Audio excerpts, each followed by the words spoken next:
Yes, we can. Okay, great. Well, good afternoon, everyone, and it's great to be with you again. I don't know how many years I've done presentations for AccountantsWorld, but it's always great to participate. And today we have a topic that I'm really interested in, and one that AccountantsWorld has really been a leader in, one that I have seen over the last few years get a lot of attention, and now is getting attention from firms of all sizes. And until the last year, I really didn't have this presentation titled right, I don't think. But once I started to ask the right question, and that's generally true of anything, once you ask the right questions, you get people thinking differently. And so I said, are you prepared to play above the line? And sometimes when you ask a question, people come back with a question. They said, what do you mean play above the line? And so that's really the purpose of the presentation today. And you'll see up on the right-hand side, and we're going to discuss this in detail, there's a summary that shows compliance, performance, and strategic services. Above the line, you'll see the performance and the strategic. And I would just encourage all of you to think about, you're in this booth and you've seen them on TV, and there are $1 bill, $10 bills, and $100 bills floating around in the booth. And which would you pick up if you had the choice? I think most of you'd say you ought to go after the $100 bills.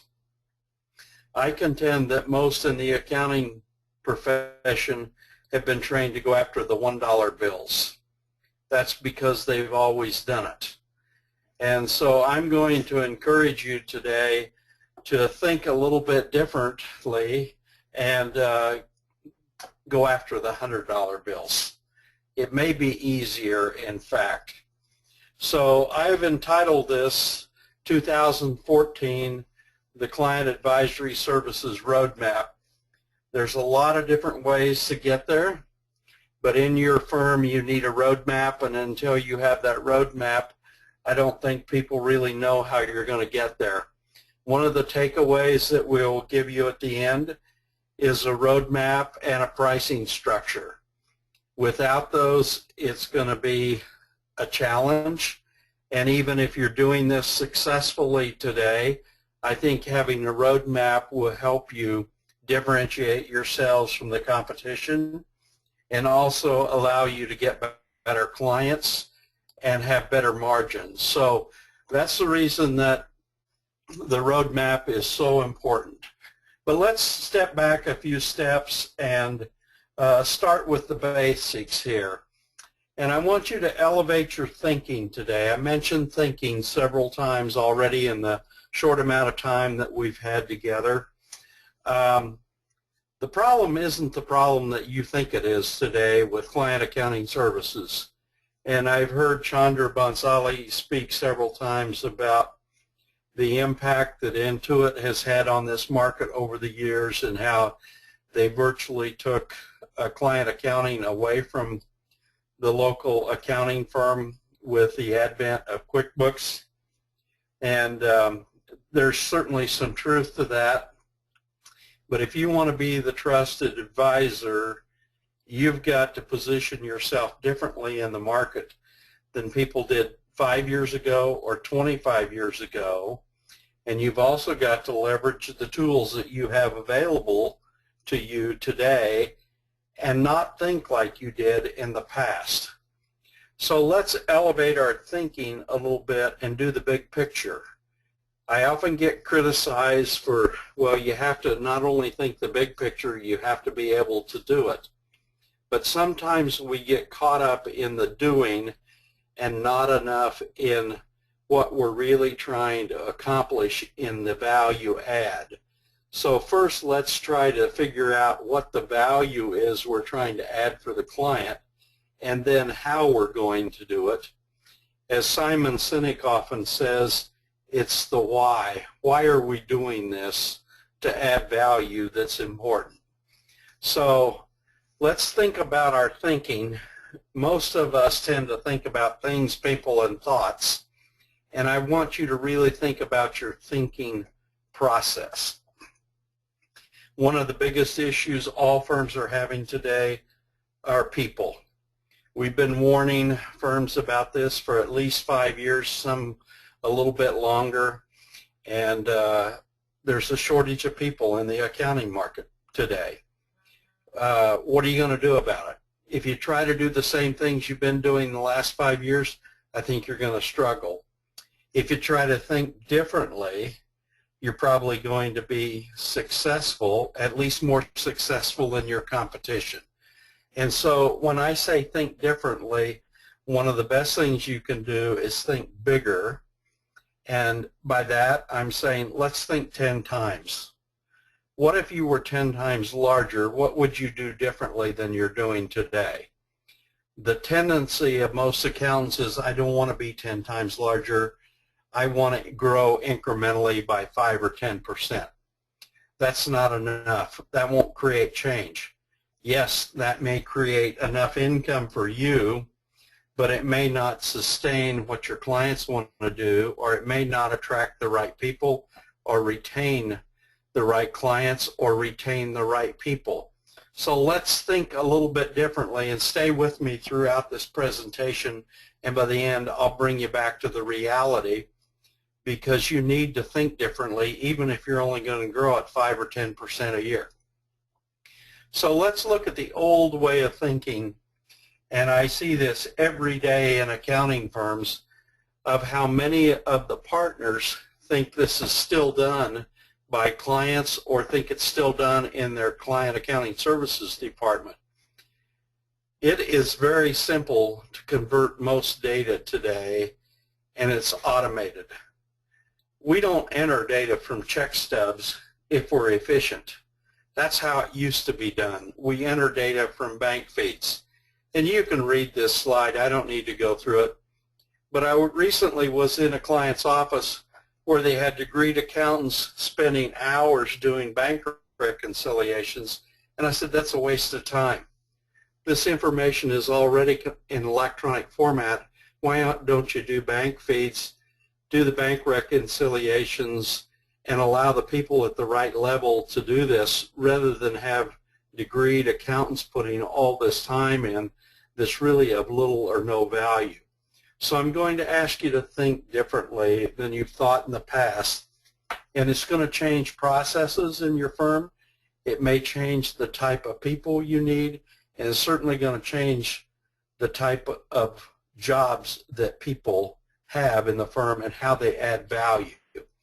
So I'm going to take you back to something that I've watched over the last 10 years unfold in many firms. And one of the original questions was, why are you doing this? And I've seen an inordinate amount of clients come into firms that pay less than $1,000 per year. So the first question is, how many of those $1,000 clients do you have? I challenge you to go out and just look at your book of business as a firm, how many you have, and I'll bet you have more than 25% of your clients pay you less than $1,000. And then when's that work done? If you'll check the dates, most of it's done between February 15th and April 15th. And then if you look at it, a lot of it's 1040 work. I've heard every reason why this is good work. We make standard rates on it, but yet this is the work that pushes people over the edge. It makes them work those 60, 80-hour weeks. And wouldn't you rather have clients that paid you $10,000 a year and fewer clients than a whole bunch of little 1040s? People will say yes, but then continue to do those 1040s. So I'm saying let's think a little bit differently of how we can have more clients that are paying $10,000 or more per year and fewer clients of under 1,000. I'd even challenge you further. Find out how many you have under 500. You might be surprised. So let's look at Lean Six Sigma Many of you say that doesn't apply to accounting firms. That's an engineering term. Yes, it does apply to accounting firms, and we're seeing accounting firms that apply it in the area of tax preparation, time and billing, and also in audit. Those three particular areas are finding big savings. And all this is looking and defining your processes, measuring how efficient they are, analyzing them, improving them, and controlling them. And I'm going to just show you one, and we're seeing this all over the country, big savings in this area. I first saw this in India and watched this in the early 2000s. And this is a simplified process that most firms have for preparing tax returns. They will schedule the client to come in or send their information in. They'll aggregate the data. They'll schedule a preparer. They'll prepare the return. They'll review that return. They'll process the return. They'll file it, and they'll bill. We do some steps in this process very well. We do other steps extremely poor. Review is one of the things that we do poorly. There's always a backup. We don't schedule the work and get the information in very well, and we do a terrible job of billing and collecting. Now, I'm generalizing, and each firm does it differently, and what makes matters even worse, many people within the firm do things differently. So there's a lot of room for improvement here in the process area. Now, this is the typical firm as how they touch clients. Tax is our number one touch. As we look forward, I said we need to think differently. A small business client has all of these needs. They have to file a payroll. They have to pay their bills. They have to manage their documents. They have expense reports. They would like to have this information in a mobile device. We didn't even think this way 4 years ago. But with the advent of the iPhone and the iPad, they'd like to have a dashboard that shows all that. They have to have insurance on their business. They have some wealth they have to manage, and they have legal concerns. Well, those are all touches that their CPA as most trusted advisor can have an impact. Well, we're going to go on here, and I'm just going to show you that in what we call the ecosystem now is a technology platform, and the items in red, a CPA or their most trusted advisor can offer those services in the cloud, and that's where AccountantsWorld can come in with a platform that offers all of those items to their clients, and the ones in pink, the insurance and wealth management, you can also do those with additional licenses, and legal, you can do that through an arrangement with a sourced peer who's an attorney, and you can provide all those services to the client. The question is, do you want to play quarterback, or do you want to play defensive lineman here? And I see a lot of firms that say they want to play quarterback, but then they only offer the tax service. And I think you've got to be broader than that, and we've got to take this back over, and that's what we're going to talk about playing above the line. So let's look at the services that most firms are offering today. And we have level 1 services. We call them compliance. Excuse me, Gary? Yes. Should I go ahead with the second poll question here? Yes, please do. I'm sorry. No, that's fine. All right, so let me go ahead and launch the next poll question here, which you should see come up in just a moment. And the poll question here is, do you feel processes in your firm could be improved, yes or no? And a reminder that voting is required in order to receive CP credit, so please go ahead and vote at this time.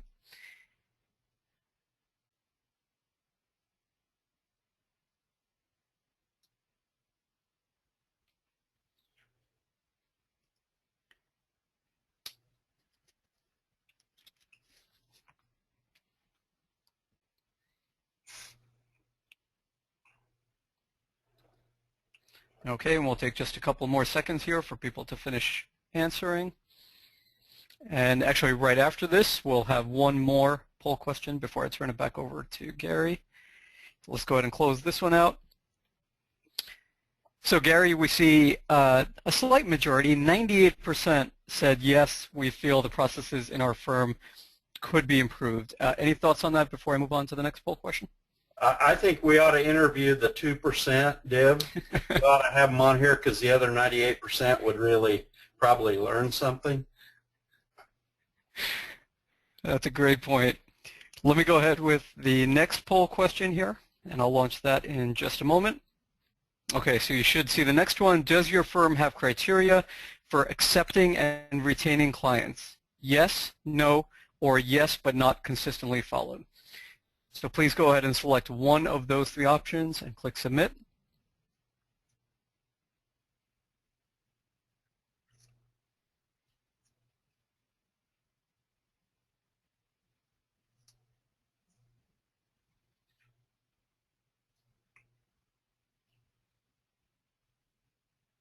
Pretty much as I see most of the time, 40% say yes, but not consistently followed.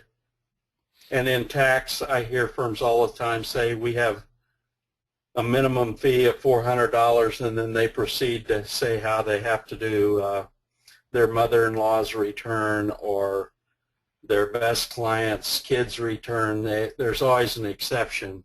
Right.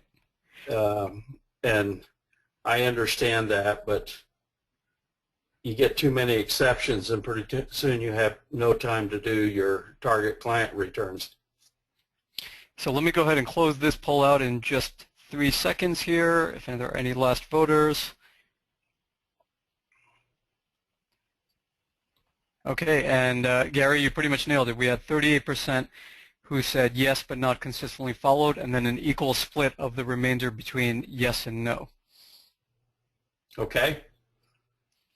Well, we'll go ahead then with, I'll go back here to show my screen. Now you should be able to see the screen with the 3 types of service. And you'll see under level 1 the compliance, the tax, assurance, and accounting services. Then I'm just showing you samples under level 2 and level 3. That doesn't mean that there can't be other types of services there. These are just examples. So don't get all hung up if your favorite service isn't there. I will tell you that you can also take things like client accounting services that are below the line and repackage them and price them and put them into something like family office and move them above the line. But for right now, what I want to show you is that when you play below the line, you're the trusted technical advisor. When you play above the line, you're the trusted business advisor.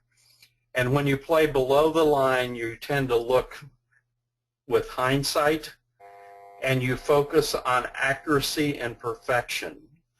When you play above the line, you're more on the insight and based on progress. And when you get into advisory and strategic services, it's more into the future and based on progress.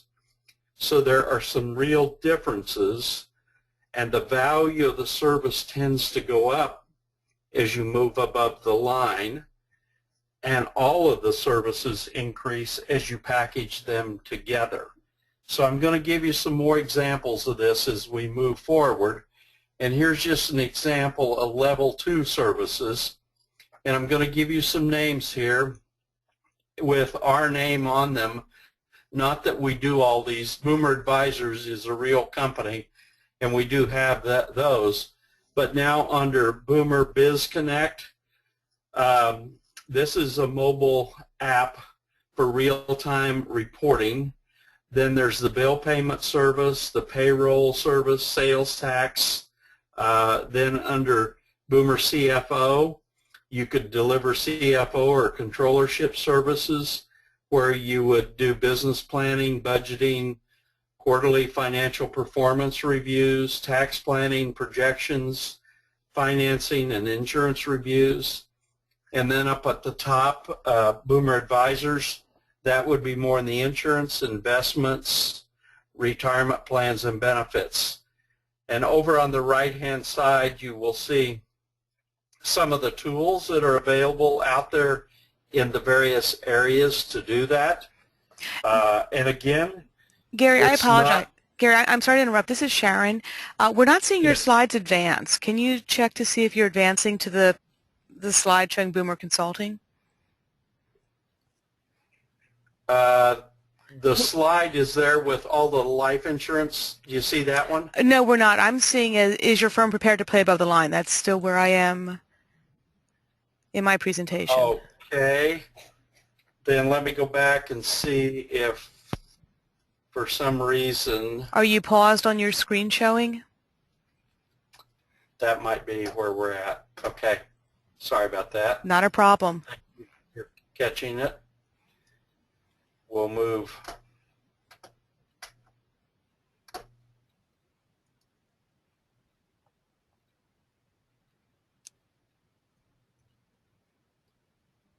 There, can you see it now? I sure can. Thank you so much, Gary.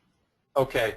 This is the prepared to play above the line and the 3 different levels, and how the first level is based upon hindsight, the second level on insight, and the level 3 on foresight.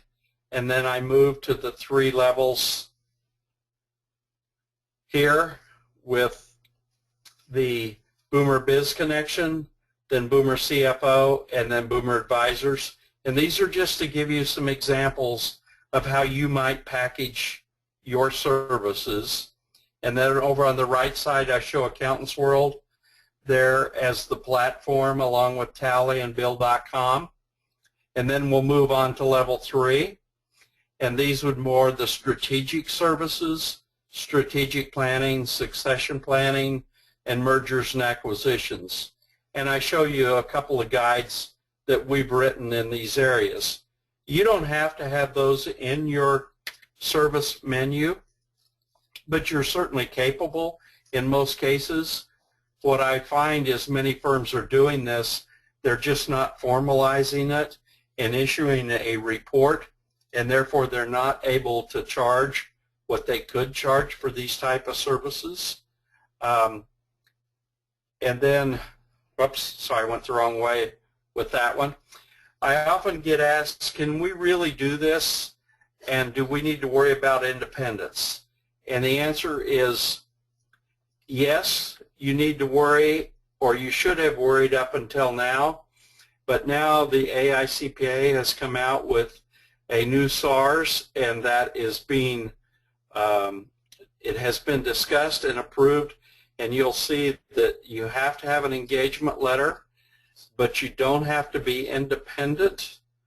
And I think this is going to answer a lot of questions for firms that are collaborating with clients.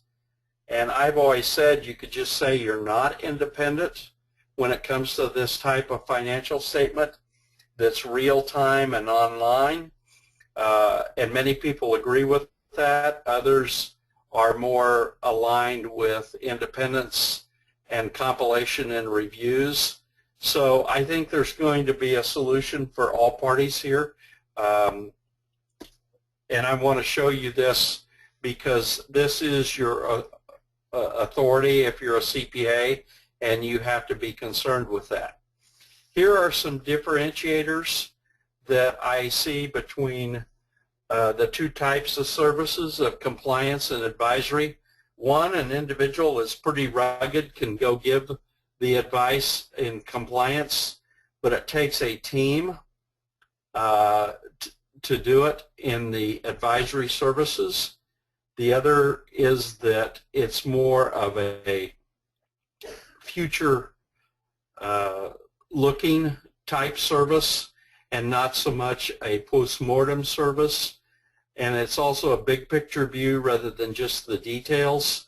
And finally, you sell this service to the owner of the business. You don't sell it to the bookkeeper or the office administrator, because the owner of the business really is concerned about head count. They're concerned about having people that know what's going on in accounting and knowing what's going on in the business world.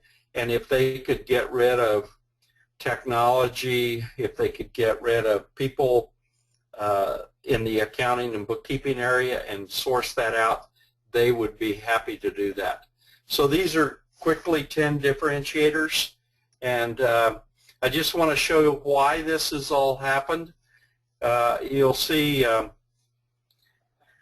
Chandra's picture here, because as Deb mentioned, 10 years ago, I think AccountantsWorld was one of the first, and then I put 0 in here because they really have made an impact on what Intuit's done in this area in the last 2 years.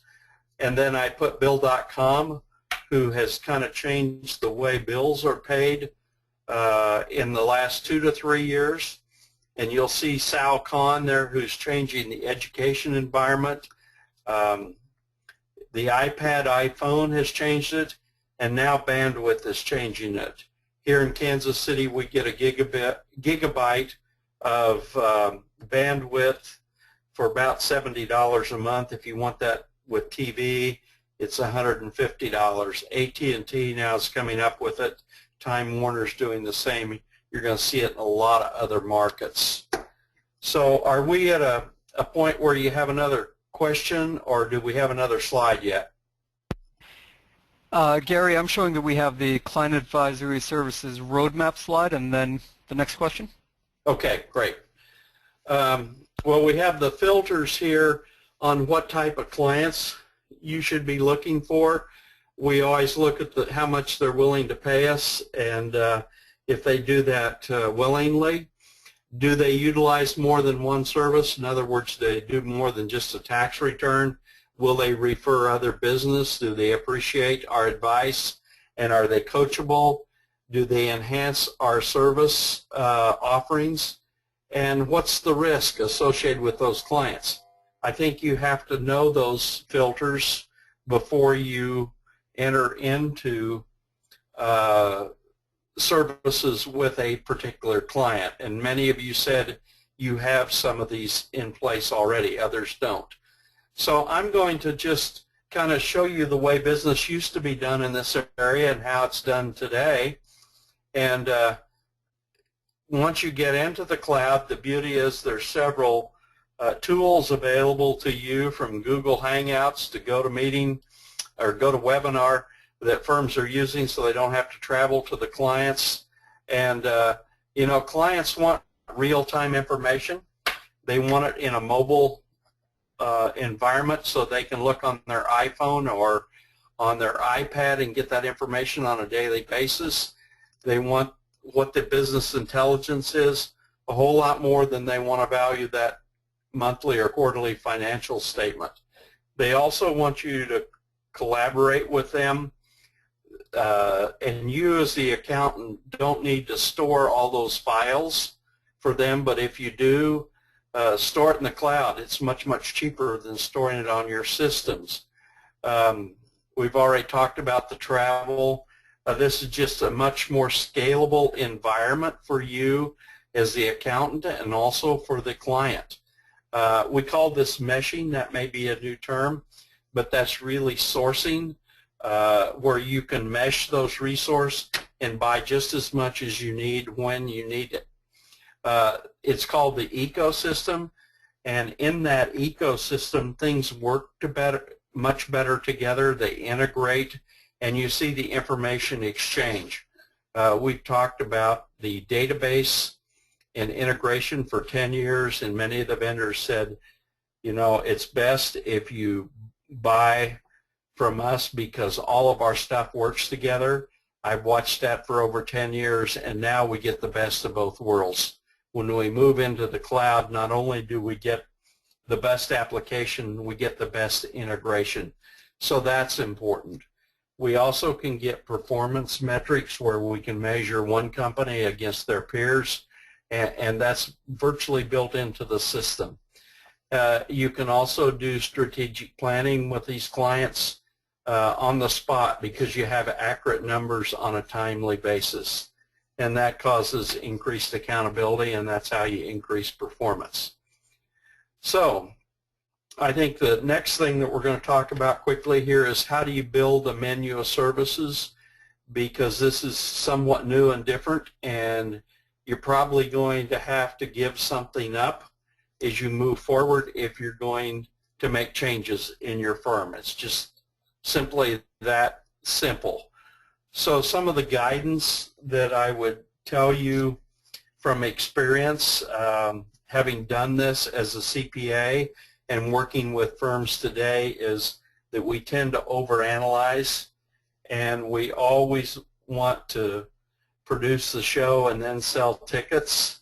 My advice is you ought to sell tickets and then produce the show. That's very uncomfortable to a lot of CPAs, but the tools are out there today to just go do it, kind of like the Nike commercial says.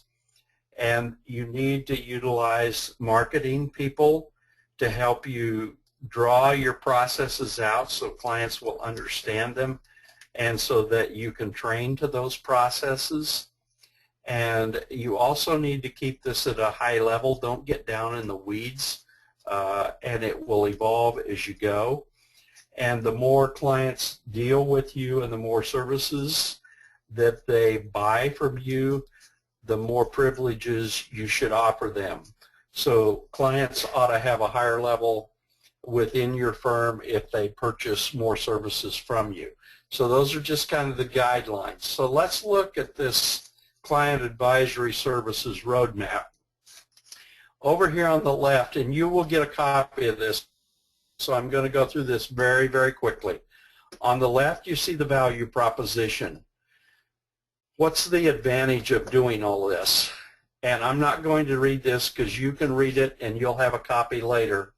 But this really tells the client why they should do business with you, what the value proposition is for collaborating in the cloud and using a cloud-based accounting system. And you see at the bottom, most importantly, it allows you to focus on growing your business. You're virtually taking them out of the accounting business, and you're taking care of that for them. So this is a sample. Use it. And then here in the center, we have several services in the strategic area, in the performance area, and over here in the compliance area. Then down at the bottom, we have the filters that we talked about. Then we have service levels, bronze, silver, gold, platinum, and we start at $750. This is per month. $1,500 for silver, gold, platinum. And just remember, what got us to this level won't get us to the next level. If you're $1 million firm, to get to $2 million, you can't do the same thing that got you to $1 million. Then we list our top 10 clients today. We look for 10 prospects. We look at who our business partners are here. We look for the target markets that we're going to operate in. And you can't just take anything that walks in the door, or you'll never get there, in my estimation. So who's going to lead this? And too often firms in client services have picked people that, in my estimation, may have been mediocre, or they didn't make it in other areas. Today, this is an area that you want a strong leader. You also want someone that can sell these services and go out and talk to the client. That doesn't necessarily have to be a partner, but it's more like a client service rep. You have to have somebody that has tax knowledge, somebody that has bookkeeping capabilities, payroll. I've left out human resources and technology, thinking most of the firms here probably don't have that capability. If you want to do training, you could outsource that. CFO, you would probably have that capability, and if you want to do strategic or succession planning, you could outsource that. So this is just a roadmap for illustration purposes, and let's take our next polling question, and then we'll end up with pricing. Sounds great. Let me go ahead and open up the next question. And attendees should see it in just a moment here. The question is this sample CAS roadmap helpful? please select yes, no, or the process of developing it is what our firm needs. So please go ahead and select one of the options, click submit, and just a reminder that voting in the poll questions is required in order to earn a CP for today's webinar.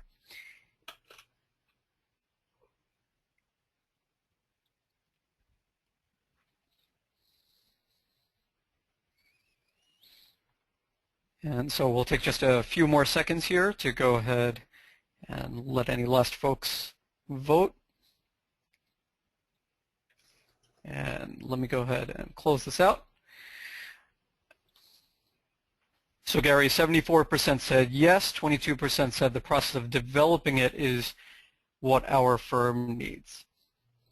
Okay, that seems correct. Makes sense to me.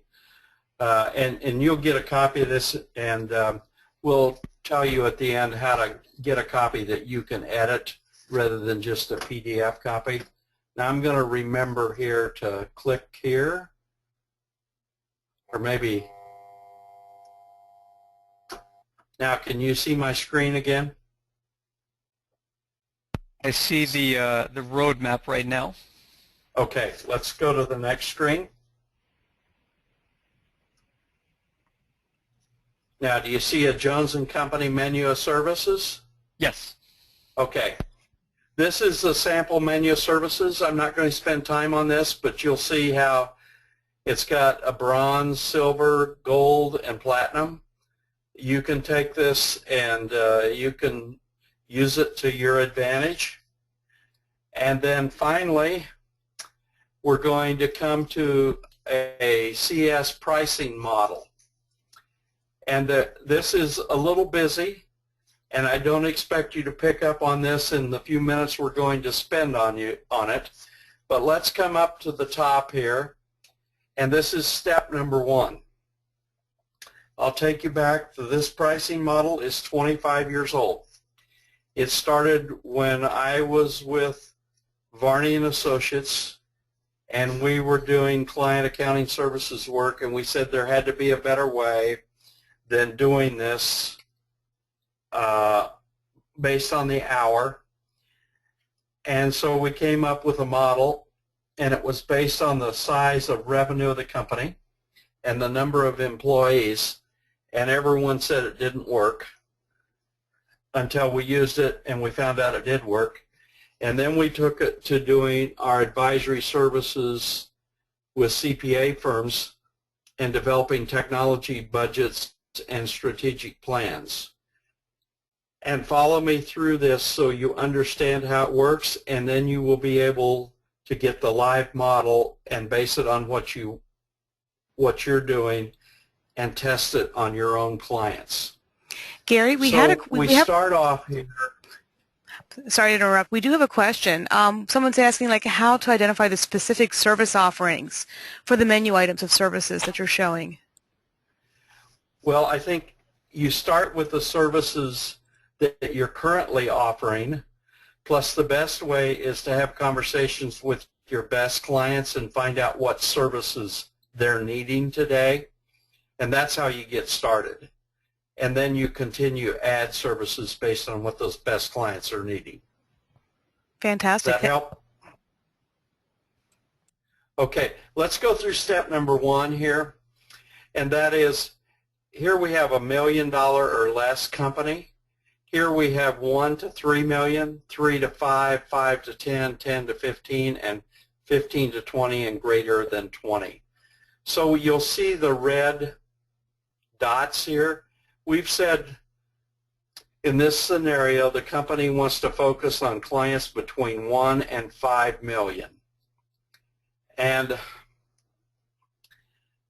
if they have 10 employees and they're between 1 and 3 million, that means a base price of $1,500. The incremental rate is $750. So as they go to 25 employees, whoops, I get in the right line here, they'd be $2,500. As they go to 50 employees, that's $3,000. Over here at 3, it's $2,250, $3,000, $3,750, $4,500. So here we would be between 18 and 36,000. That's a pretty broad range, but that gives us a range of pricing, and we determine on those range of pricing what services we would offer for that amount per month. I don't know of a firm that we work with that wouldn't be interested in a client that would pay them 18 to 36,000. It's then setting that menu of services and working with them based upon the scope to determine those services. So we said there's got to be. Gary, I apologize. We do have another question here. They're looking at. And so we went.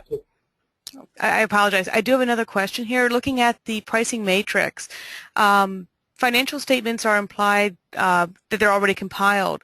The question is, given the new standards, don't we want to stay away from the compilation level of service? That's a good question, and I think it would depend upon what type of service you're offering that client. All I'm trying to give you is a range of pricing, so don't get too hung up on what services are showing here. Pay particular attention to how we're coming up with the pricing range. Don't worry about the service for now. And then you can go back in and put your services in here. So let's go on to step 2, which is a percentage. And you'll see for a company under $1 million, you're looking at somewhere less than 1% to 1.8%. Under from 1 million to 3 million, 0.9 to 1.8%. From 3 to 5, 0.68 to 1.35. So my question is, what should your target be? In other words, what should you tell the client a good target? And I said, let's just say 1.5%. For 1.5% of your revenue, we could offer you client accounting services and a good package of services. If you want to go above that 0.5%, you can get a really good package. Below that 0.5%, you can get probably a basic package. And as I come down here, I said in step 4 then, at $750 client at 1.8%, that's $13,500. If I were to target that at 1.5, that's $11,250. If I do it the same way here at 1.35, it's $23,500 at 1.5% and $20,925 at 1.35.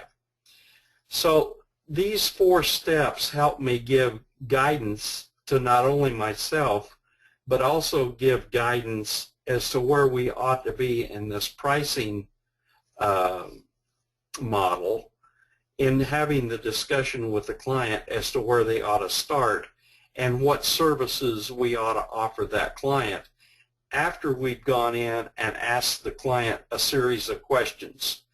I don't have time to go through all that today, so I just show you this pricing model as one of the tools that we use, and it may take you a little time playing around with this to see how we arrived at it, but that's why we're going to give it to you at the end of the presentation today, and Sharon will tell you how to do that. I'm sure this has created some questions, so I'd like to open it up for questions, and sorry we had to move so fast. So Gary, while we're waiting to see if there are other questions that have come in, and you've already answered some of them, so thank you for that. Let me go ahead and launch the next poll question in that case about pricing Sure. matrix. All right, so I'm going to go ahead and launch this, and as Gary said, if you have any other questions, please go ahead and submit those on the questions panel while this question is up. So the next poll question is, does your firm currently utilize a pricing matrix? Yes, no, or we will evaluate. So please go ahead and select one of those 3 options. Click Submit to have your vote entered. And just a friendly reminder, as usual, voting is required in order to receive CPA credit.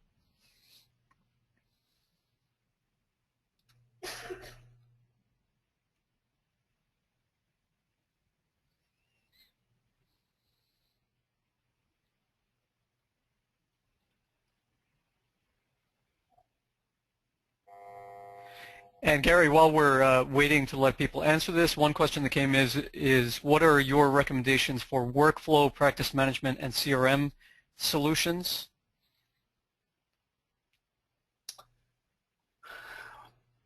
That's a very good question, but one size does not fit all, and it depends on whether you're asking for client accounting and advisory solutions or whether you're asking for the firm's requirements.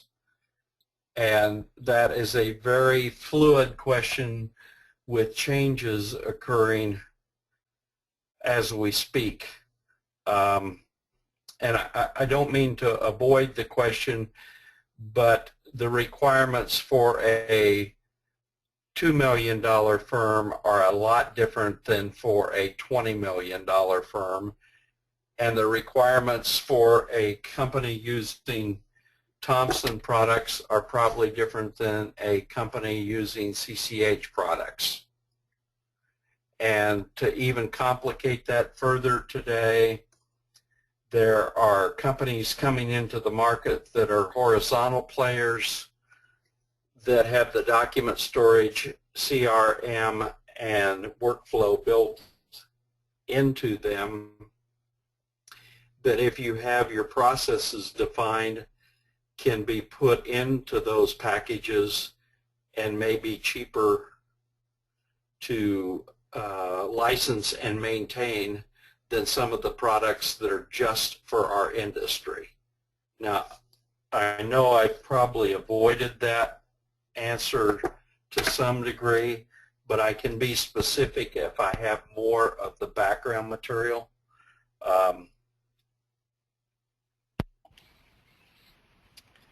All right, and Gary, before we go to the next poll question, which I think is coming up right after, one other question that's come in is how would you propose transferring your current clients who are on an hourly fee over to your new fee structure?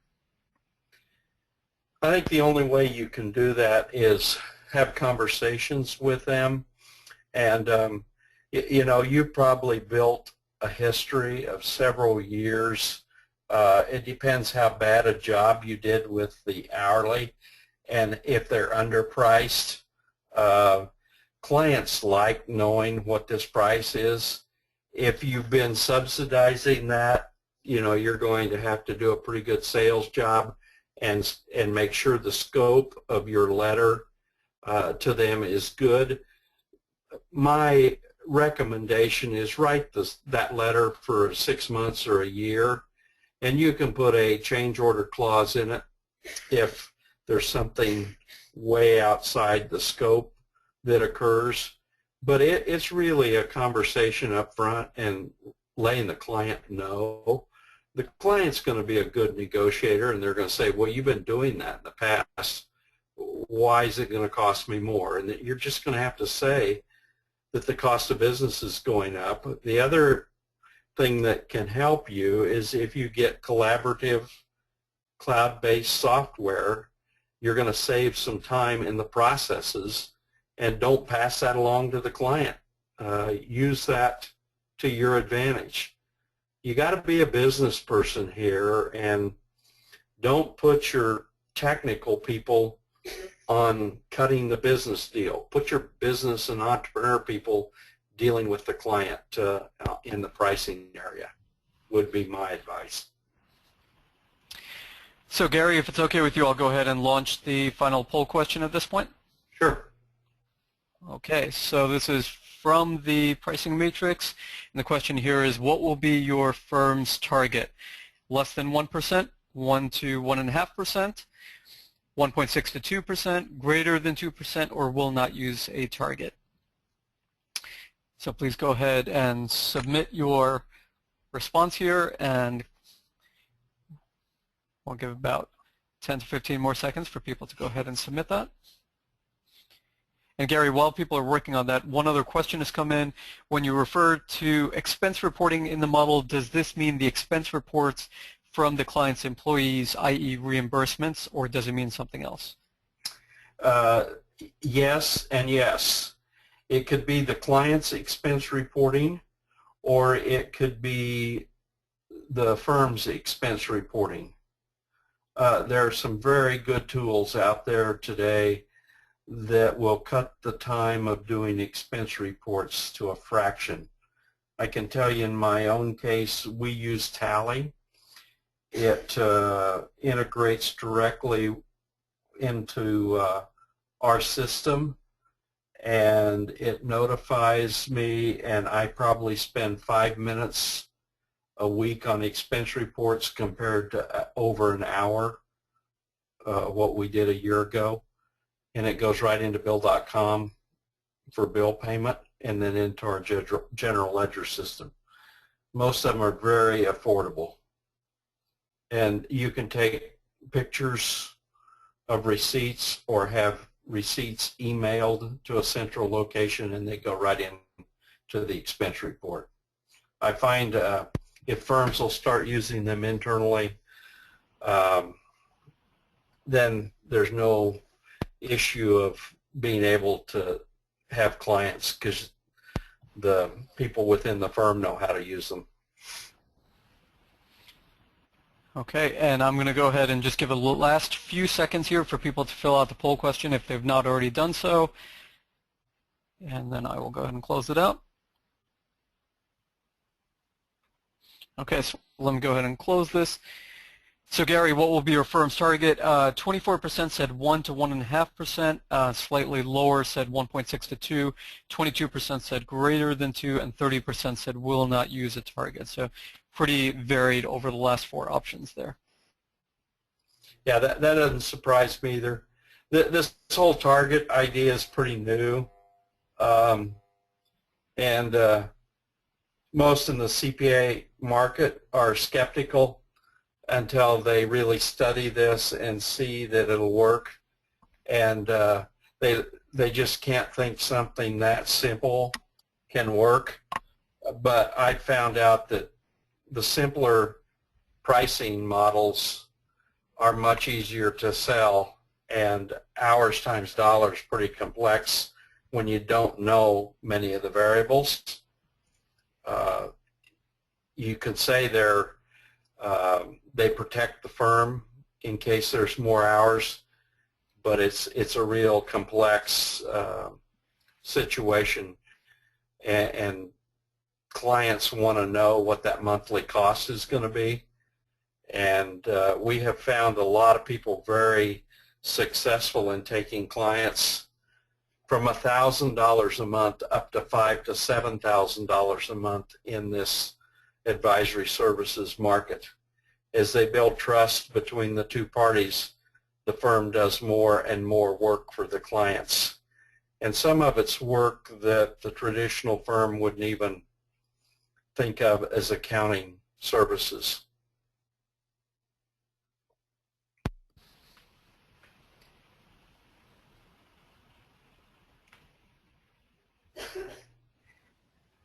Okay, Gary, do you have any more slides on your side? I think that's the end. Let me make sure here.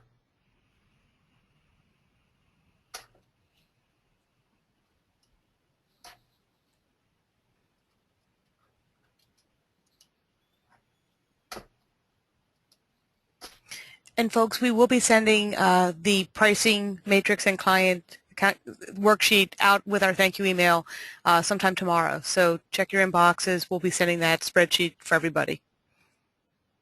I would just close by saying that if we don't do this in the CPA industry, there are several other people looking at this. Financial planners are looking at it for a whole different reason. They see the value of having accurate and timely information from an investment standpoint. The banking industry would love to get into this. They really don't know how, other than I like this little cartoon that says, "Trust me, I'm a banker," but I don't think that they're a viable player.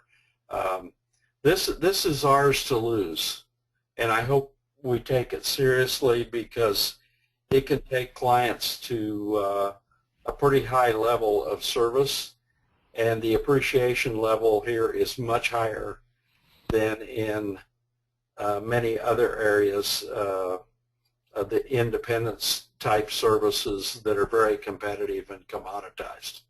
So if you have any questions, don't hesitate to shoot me an email, and I'll do the best I can to try to help you out. Great, thank you, Gary.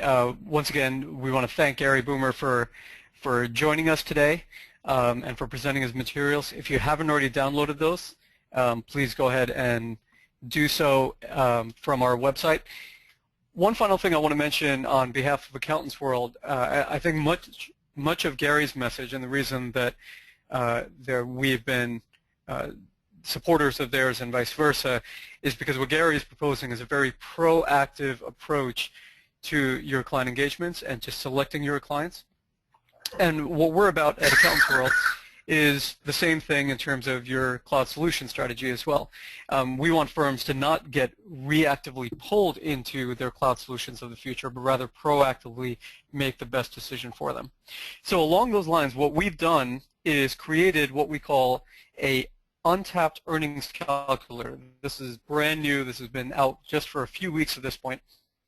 And it's basically a simple calculator that you can fill out in less than 7 minutes, which will show you how much the right cloud solutions can add to your bottom line without needing to add any additional clients or any additional staff. And for most accountants who fill this out so far, the percentage increase that they see on that calculator is 20 to 50%. So we encourage you, before you make any decisions from a software perspective, to go ahead and find out exactly how much the upside could be for you from using the right cloud solutions. If you'd like to learn more about the Untapped Earnings Calculator and how to make sense of what it can tell you, please visit www.accountantsworld.com/marketing/cloud-app, or you can simply call 888-999-1366, and you can talk to one of our practice development consultants about how to download that calculator and also how to interpret the results of it, which I think is also a really key component of it. So at Accountants World, we're committed to keeping you as informed as possible about what's happening in the industry. That's why we do the expert webinar series. And we also want you to understand the upside that is still available to you, both from the things that Gary is advocating as well as from using the right cloud solutions. So please go ahead and download that Untapped Earnings Calculator. As I mentioned, it takes less than 10 minutes and could give you a much better sense of what your future earnings growth could look like. I want to thank you for attending today. We hope you've enjoyed Gary's presentation. If you haven't yet downloaded Gary's materials, they're still available on our website, AccountantsWorld.com. Just go to Download Live Webinar Materials on the homepage. After you exit the webinar, you're going to see a CPE survey that will come up. Please complete that survey. You are required to complete that in order to receive the CPE credit. If you don't see the online survey come up, you can fill it out via email. We're going to send you an email shortly that will include a recap of today's webinar as well as a link to the survey and information about Jeff Gramlich's upcoming webinar. All of that will be contained in the email. So please do go ahead and fill out that survey. If you fill out the online survey, you can ignore the survey link in the email. You won't need to fill it out a second time. And we look forward to seeing you for Jeff Gramlich's expert webinar next month. Thanks very much. And if you have any questions, please feel free to write them in. Gary and myself will continue to be on the line for a few more moments. Thanks again.